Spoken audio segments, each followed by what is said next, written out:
We've seen you skipping your lunch, Terry. Why don't you just eat a pancake? Hello and welcome to Neloo TV. Your host here, Neloo Naderi. Have you ever struggled with an eating disorder or even just body image issues? Well, my guest today, Kate Huffman, actor, writer, is here to talk to you about her struggle of 20 years of living with a functional eating disorder and turning that pain into her passion. Keep watching.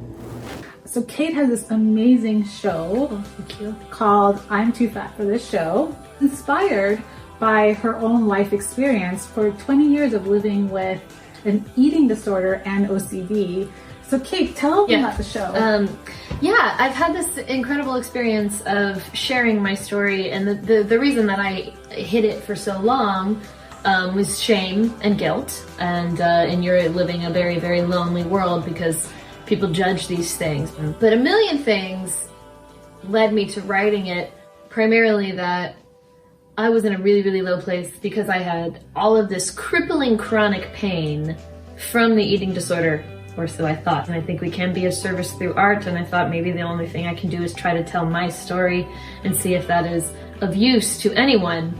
And kind of help justify all the suffering you went through a little bit, right? Well, I didn't know. It was terrifying. It was the scariest thing ever the week that I finally revealed this thing. It took me 2 years to write it. It was I hated everything. I ripped up drafts. I kept writing, and I needed to use comedy because I didn't feel that eating disorders had been discussed anywhere in media without just this huge melodrama that puts a wall up to stop people from really understanding. Because they're like, okay, we get it. I remember the Lifetime movies. I watched probably like 6 or 7 of them when I was like 12.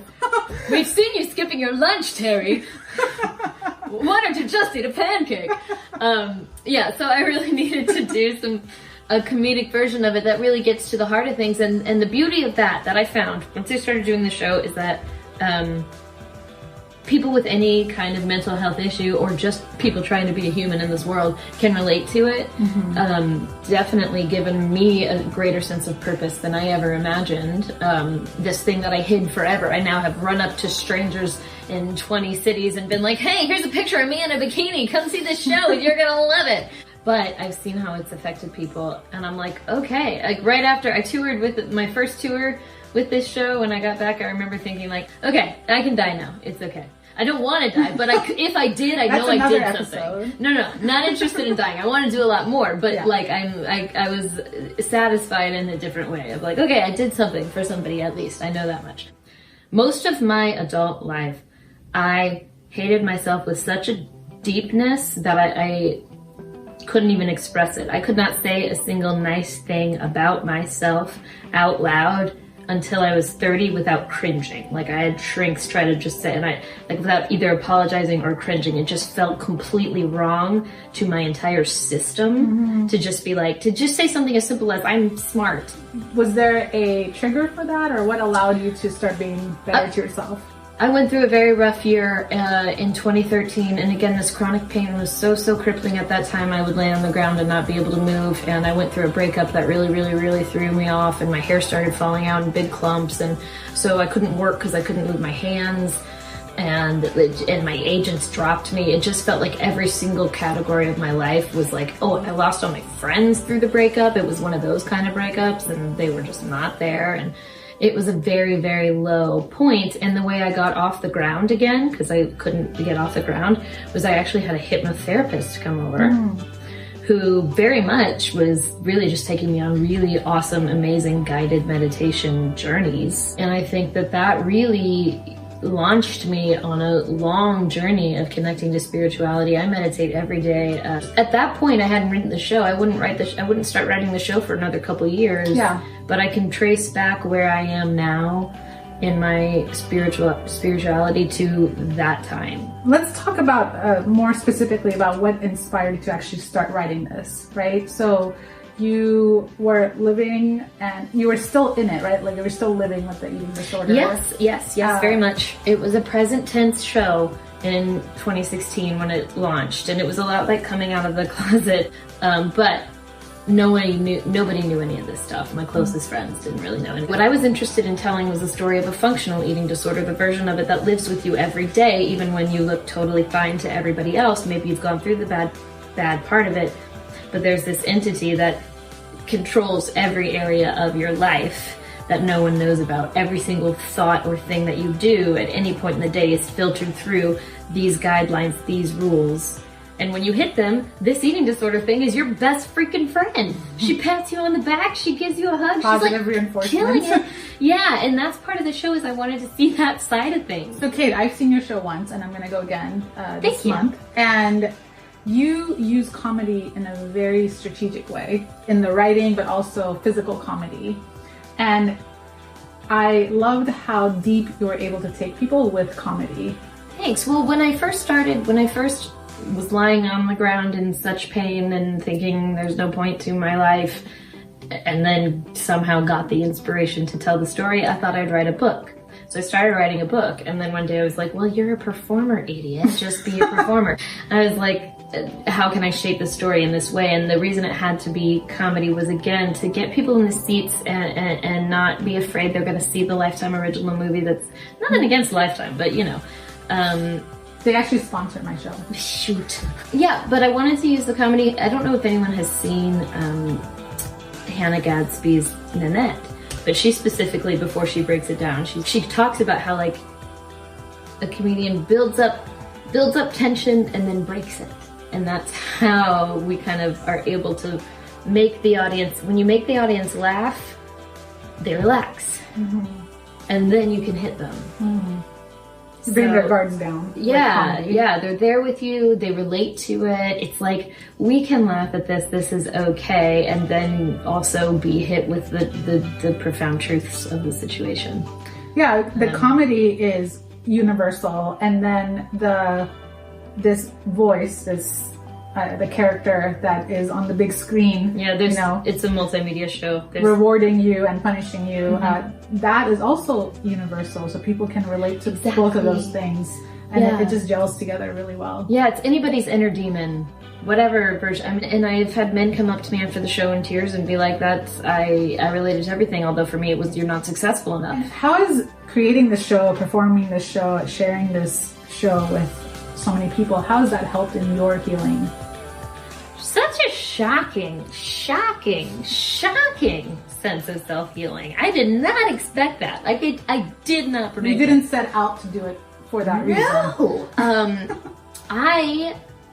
I don't know. I was going into this so...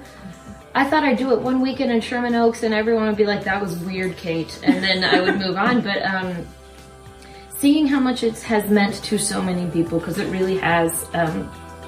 I've gotten really long emails and phone calls and messages from strangers in different cities, and it's overwhelming, and it's like, that gave me a sense of self-acceptance around this thing that I was so very ashamed of. It's so relatable to so many people. People didn't say, get over yourself, why aren't you just better, which is like what I feared. And so I started to at least be able to change my self-talk or my feeling about myself of, you just have no right to exist, to, okay, maybe there's a reason to exist. But I was still very much in it, and I can't say that I'm out of it. There's a lot of OCD about counting calories and how long you work out and how much. The universe kind of forced me to grow even more by injuring 2 of my feet last year. 2 of my 17 feet. But I injured one foot for 4 months and then another for 2 months. So I was like forced in this place where I couldn't work out, which is like my life. And the fact that I am where I am right now and still kind to myself on a daily basis, and it wavers. The body kindness journey wavers every minute. Like 1 minute I could be like, you're awesome, I love where you are. And the next minute you're like, what are you doing? But the fact that I can be kind to myself at all in this point is like enormous progress, incredible progress. Yeah, I was telling you earlier that I took diet pills for a long time and it caused issues. We live in a diet culture where we are taught from when we are tiny that dieting is a normal thing. Little girls before they're 10 know that dieting is like a normal part of womanhood, and they're more afraid of getting fat than they are of their parents dying. So we're taught our bodies are a problem that need to be fixed, and then they sell us things that allow us to fix them. And then we are trapped in our bodies. We're not free to just be in our bodies because we're constantly wanting to control it and fix it. Jamil has a new like I Weigh thing, and she talks about body liberation, of just because body positivity, jumping from body negativity where we all usually live to body positivity can be very hard.